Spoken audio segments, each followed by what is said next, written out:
Allah şunu ötediler. Elhamdülillah şükür. Hem kişinekkine hadisini aytib bitadi, çünkü bunda birinchi kishi so'radi. Kishina aytib bitdi hadisni. Peygamberimiz Aleyhisselam aytadi. Bütün peygamberler kötüsü bo'lgan. Ana so'radilar, ya Rasulullah asi, men de kötüsü bo'ldim degach. Shu bilan hadis bitadi. Bunda ko'p kishida avul kishilari kötüsü bo'ldi.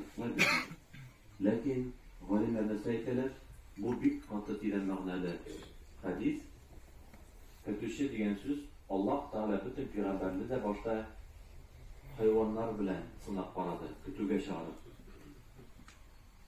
Sana mal qo'sha etolmaydi. Sen çığırtı bilen qiynasan ona qaytib zorlanmaydi. O sen birisi ishni olmay ham kötünü sen kötü para birgina yo'q birinchi yo'q.